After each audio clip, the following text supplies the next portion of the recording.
They called themselves the Anthill Kids, but what happened inside that isolated commune in rural Quebec was nothing short of a living nightmare. Imagine being told the world outside was poison, that only your leader could save you, and that every act of suffering you endured was for your salvation. This was no religion.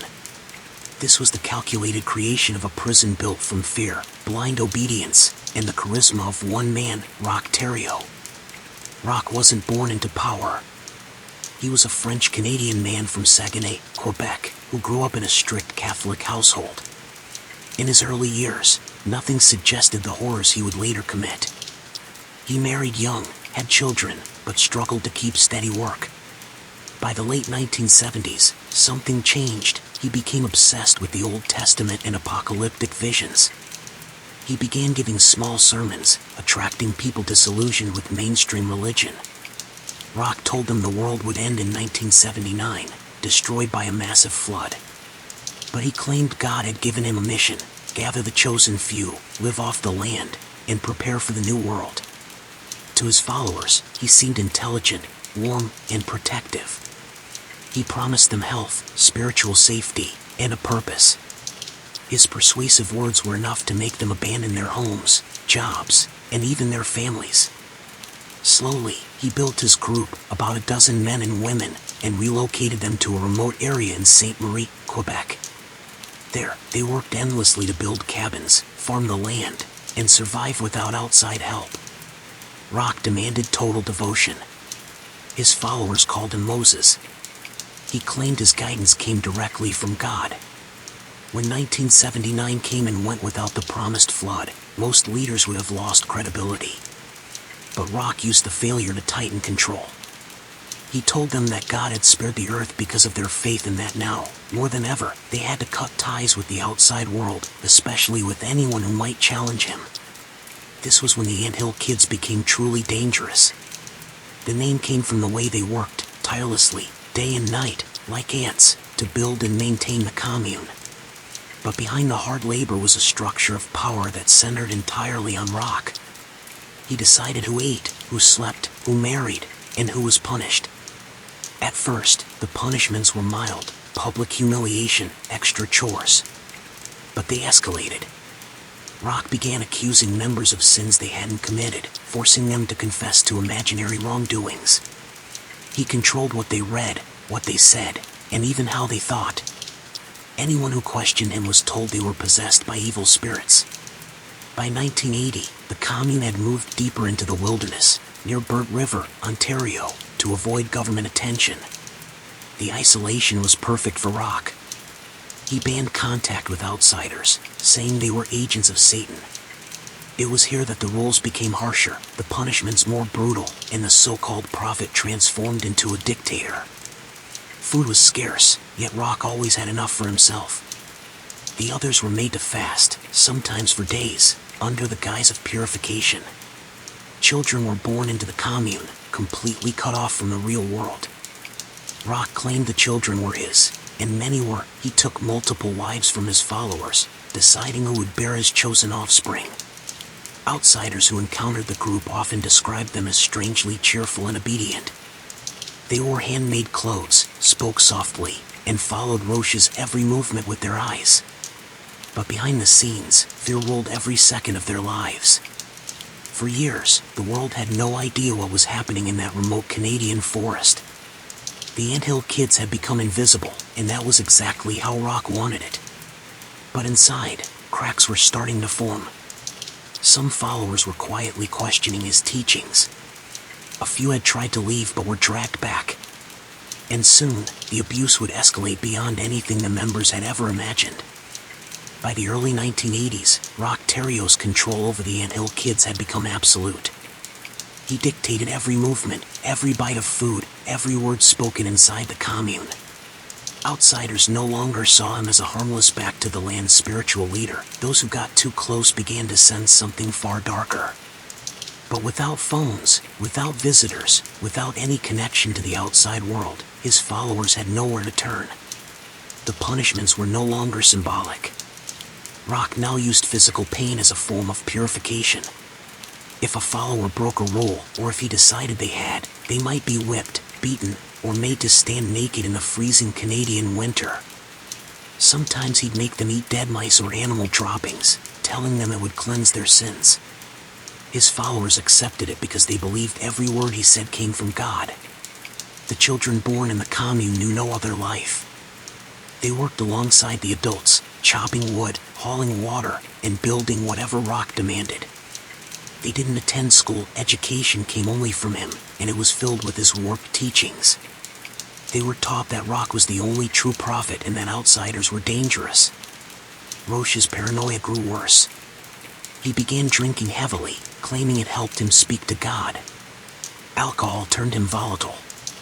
His sermons shifted from visions of salvation to violent rants about punishment and loyalty. Disobedience, no matter how small, was met with cruelty. Medical care in the commune became another tool of control. Roch had no medical training, but he insisted he could heal illnesses and injuries through divine power or his own surgeries. These so-called treatments were horrifying. Without anesthesia, he would cut into people's bodies with knives or pliers, claiming he was removing toxins. In reality, he was causing permanent damage and unbearable pain. Some followers tried to leave during this period. One woman escaped briefly, only to be tracked down by other members who had been ordered to bring her back. Another woman contacted authorities, but, with limited evidence in the group's remote location, no rescue came. Each failed escape attempt only made Roch more violent toward those who stayed. In 1984, a disturbing event drew the attention of police for the first time. One of the commune's children died under suspicious circumstances. Roch claimed it was an accident, that the child had been trampled by a horse, but injuries on the body didn't match his story. Authorities investigated, but witnesses, terrified of Roch's wrath, refused to speak against him. Without testimony, the case stalled, and Roch used the investigation as proof of his prophecy, the outside world as the enemy. The death marked a turning point. From then on, fear was no longer an undercurrent, it was the air they breathed. Roch began targeting specific members for extreme abuse, often at random. Some women were beaten until they collapsed. Men were humiliated in front of the group, stripped of any dignity or authority. He wanted every single person to feel powerless except him. By 1985, there were over a dozen children in the commune, most fathered by Roch himself. The group moved yet again to an even more remote location near Burnt River, Ontario, where access to outside help was nearly impossible. It was here that the Anthill kids became completely invisible to the world. But while Roch believed his power was unshakable, cracks were forming that he couldn't see.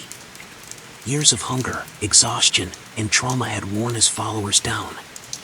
Whispers of escape began circulating again, this time more desperate, more determined.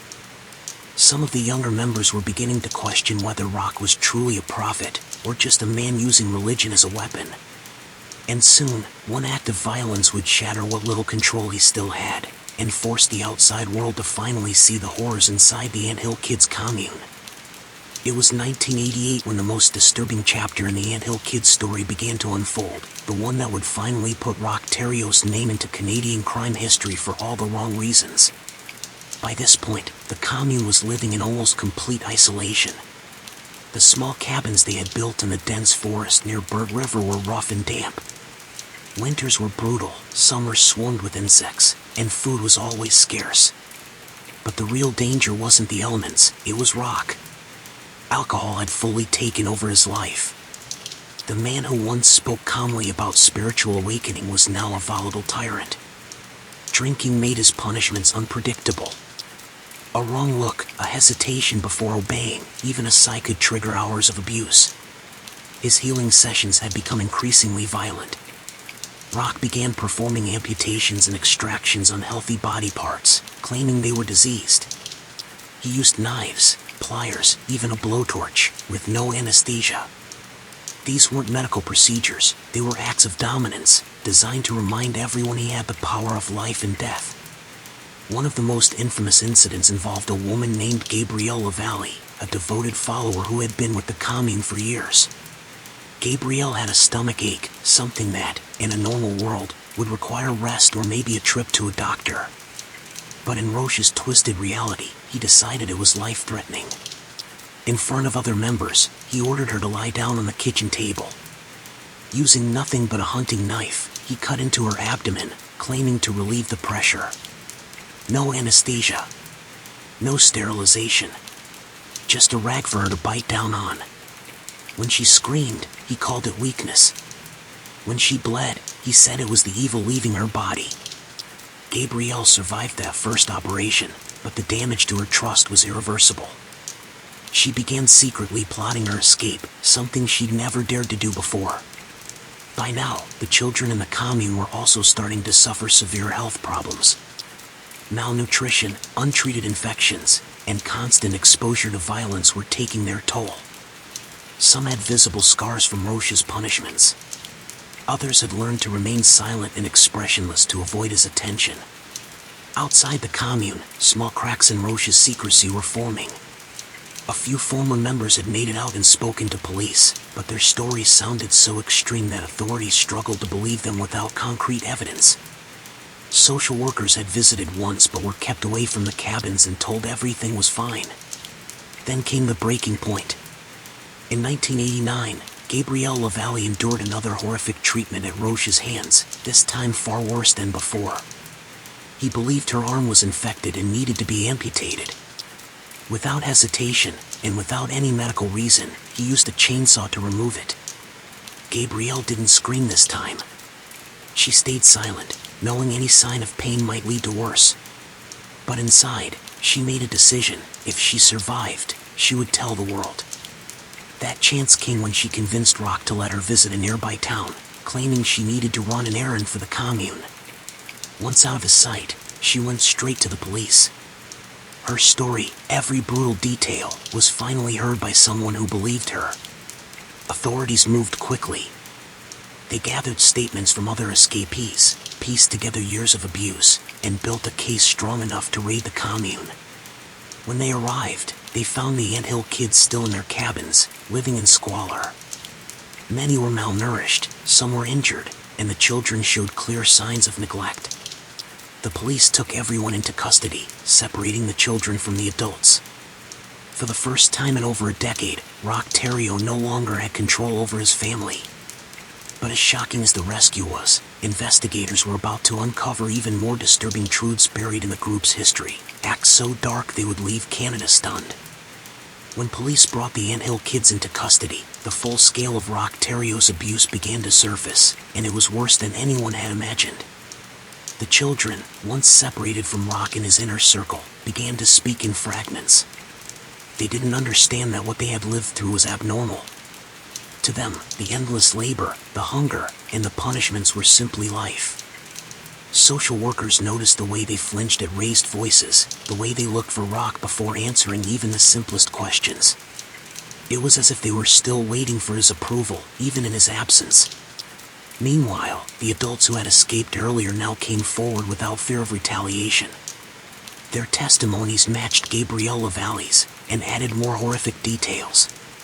There were stories of followers being forced to break their own legs with hammers, of teeth being pulled out with pliers, of people being burned, cut, and mutilated under the guise of divine healing. One death stood out in particular. A 2-year-old boy named Samuel Jaguar had died years earlier after being beaten during a toilet training incident. Instead of seeking help, Roch had buried the child's body on the commune's property. The death had never been reported, and the boy's mother, still under Roch's control at the time, hadn't dared speak of it until now. Police dug deeper, literally. They searched the grounds around the cabins and found evidence of shallow graves. Not every body could be conclusively identified, but the discovery made one thing certain: this was not just a case of abuse. People had died here, and Roch's followers had either been too terrified or too brainwashed to stop it. When confronted, Roch showed no remorse. In interviews, he spoke calmly, as if explaining a simple truth, insisting that everything he had done was for the good of his people. He claimed he was acting on God's orders, that pain was a form of spiritual purification. He denied being a murderer. In his mind, he was a savior. In 1993, Roch went to trial for the charges that authorities could prove beyond doubt, the aggravated assault on Gabrielle Lavallee, the death of Samuel Jaguar, and multiple counts of bodily harm to other members. Gabrielle testified in court, detailing the amputations, the beatings, and the psychological control. Her calm, matter-of-fact delivery made it even more chilling. The jury didn't take long.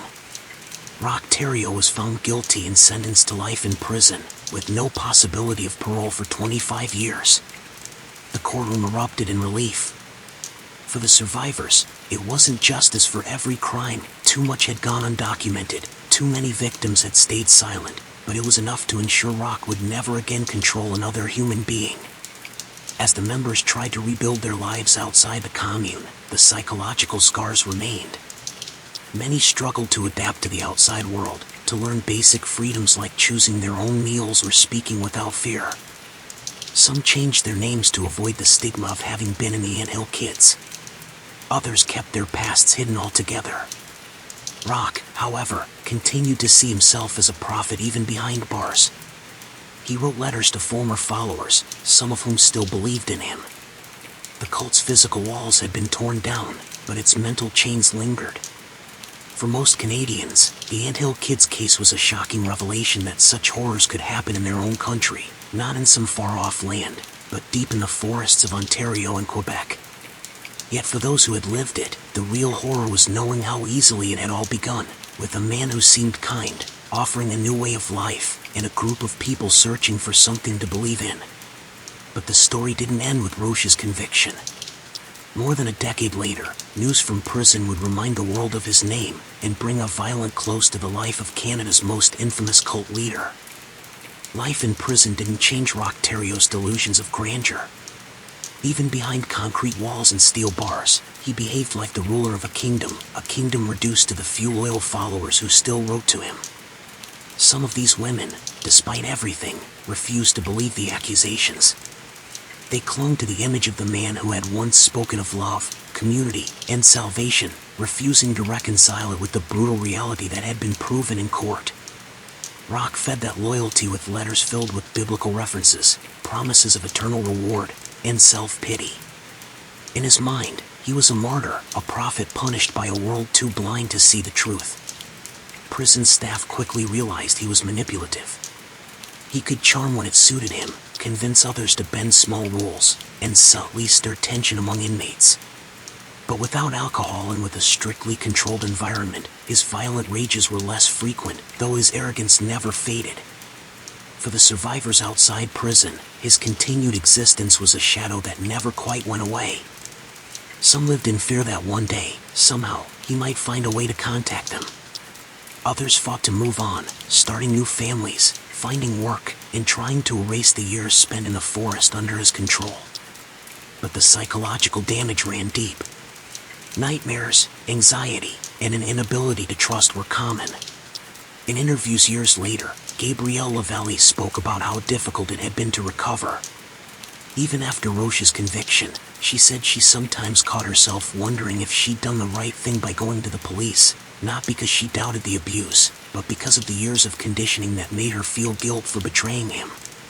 It was proof of just how deeply his influence had been etched into their minds. Meanwhile, public fascination with the case continued. Books, documentaries, and news specials revisited the Anthill Kids, each trying to understand how a man with no real religious authority, no medical training, and no resources could gain such total control over dozens of people. Experts pointed to a combination of charisma, isolation, and psychological manipulation. Once someone was inside the commune, with no outside contact and constant reinforcement of Roch's version of reality, escape became almost impossible.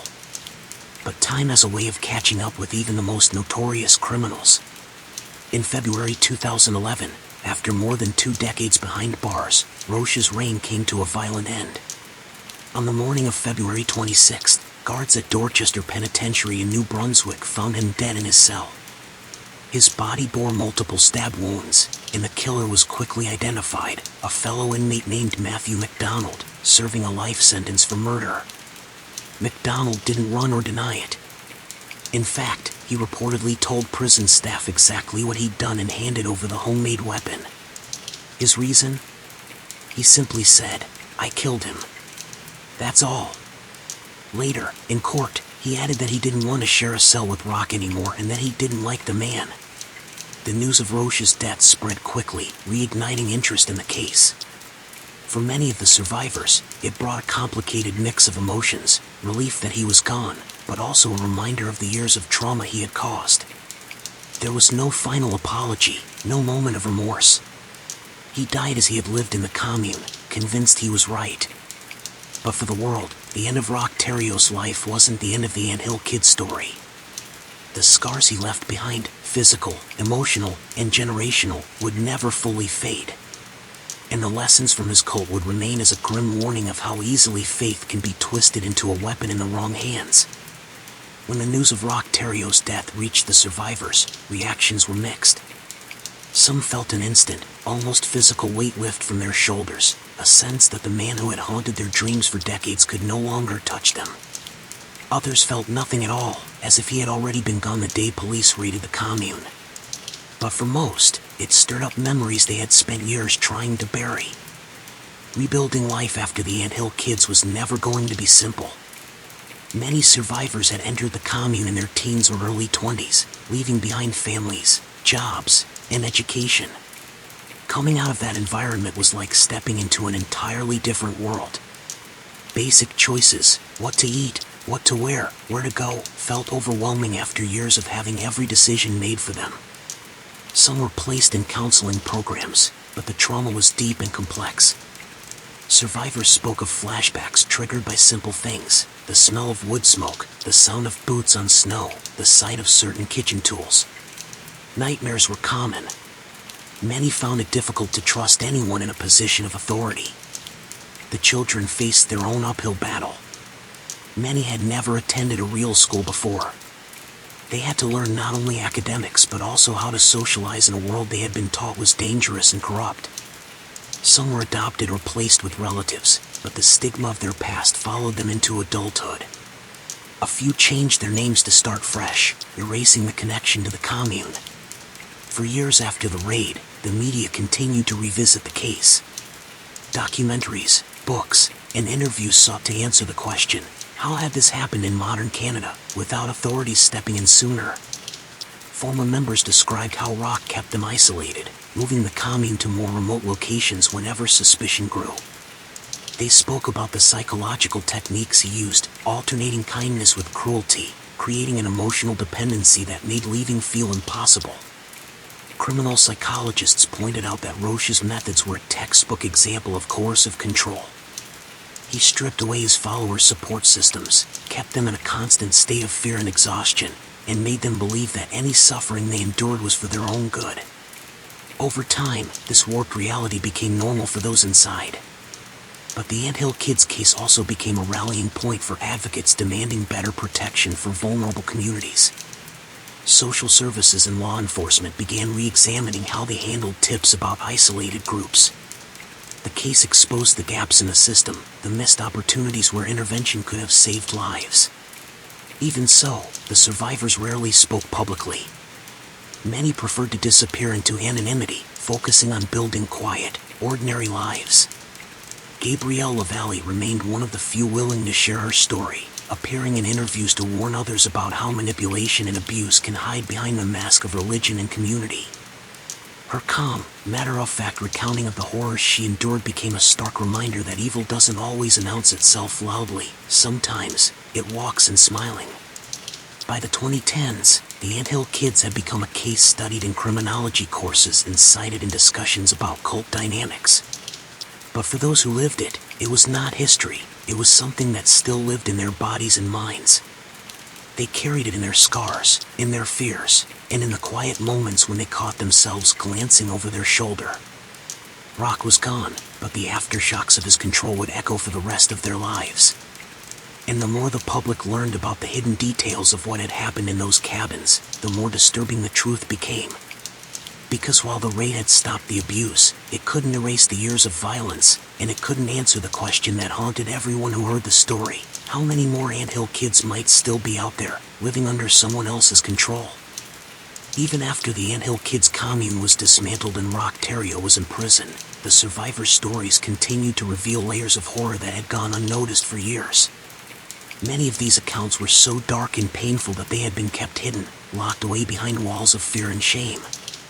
One of the most disturbing revelations involved the twisted rituals Roch imposed on his followers. Under the guise of spiritual cleansing, these rituals were brutal exercises in control and humiliation. Members were forced to fast for days, endure public confessions, and perform humiliating acts to demonstrate loyalty. Failure to comply meant punishment, often violent and degrading. Women in the commune faced a particular nightmare. Roch declared himself a divine prophet chosen to father a new generation of believers and took multiple wives, some of whom were very young. These women were subjected to sexual abuse, often under threat of punishment or exile. The abuse was not only physical but psychological. Many were made to believe this was their divine duty. Resistance was met with cruelty and intimidation. Children raised in the commune suffered deeply. They were subjected to harsh discipline, locked in confined spaces for long hours, denied proper medical care, and exposed to the violent punishments given to adults. Many bore physical scars from Roch's brutal surgeries and constant beatings. Their childhoods were stolen, replaced with fear and pain. Within the commune, whispers of resistance began to spread quietly. Some members risked punishment by secretly documenting the abuse or trying to shield the children. A handful even attempted to escape but were often caught and returned. One courageous woman managed to smuggle letters outside the commune, begging for intervention, but these pleas went largely unanswered for years. Psychologists later identified the intense psychological hold Roch had over his followers as trauma bonding, a condition where victims develop emotional attachments to their abuser, making escape and recovery incredibly difficult. Survivors described feeling trapped between love, fear, and obligation, unable to fully accept that Roch was the monster they feared. Yet even amid the horror, small acts of kindness and hope endured. Members comforted each other, shared moments of laughter, and held on to dreams of freedom. It was this fragile hope that ultimately fueled their courage to resist and, eventually, to break free. The Anthill Kids story remains a grim warning. Cults thrive in isolation, where control can grow unchecked and horrors unfold out of sight. It is a reminder that sometimes, the darkest places are those we cannot see. The story of the Anthill Kids did not end with Roch Thériault's imprisonment or even his violent death inside prison walls. For many survivors, the aftermath was just the beginning of a lifelong struggle to reclaim their identities, their freedom, and their humanity. Once freed from the commune's brutal grip, survivors faced the enormous challenge of reintegrating into a world that was both foreign and overwhelming. Many had never experienced normal social interactions, education, or even simple freedoms like choosing what to eat or when to sleep. Everyday decisions that most take for granted became sources of anxiety and confusion. Therapy and support groups provided some relief, but trauma from years of physical abuse, psychological manipulation, and sexual violence left deep scars. Nightmares, flashbacks, and mistrust haunted many. Survivors spoke of the difficulty in separating themselves from the man who once ruled their lives so completely, how his voice and threats echoed long after his physical presence was gone. Some survivors chose to share their stories publicly, using their experiences to raise awareness about cult dynamics and abuse. Gabrielle Lavallee, who bravely escaped and testified against Roch, became a voice for many who could not speak. Through documentaries, interviews, and books, she helped the world understand how someone like Roch could wield such devastating power. At the same time, the Anthill Kids case became a catalyst for changes in law enforcement and social services in Canada. Authorities examined their failures to intervene sooner, improving protocols for investigating isolated groups and responding to signs of abuse. The hope was to prevent another tragedy like this from happening again. Yet, even with justice served and reforms in place, the shadows of the Anthill Kids linger. Survivors carried their trauma into adulthood, often struggling with relationships, trust, and self-worth. The children born into the commune faced particular challenges, navigating identities shaped by both innocence and horror. For the public, the Anthill Kids became a stark lesson in how easily faith can be exploited and how isolation can turn hope into horror. Roch Thériault's legacy is not just one of violence but a chilling reminder that charismatic leaders, unchecked by oversight or accountability, can create worlds of suffering hidden behind closed doors. This is not just a story about a cult, it is a cautionary tale about power, control, and the fragility of human freedom. And while the Anthill Kids may have disbanded decades ago, the echoes of their story remind us all to stay vigilant, because evil often hides where we least expect it.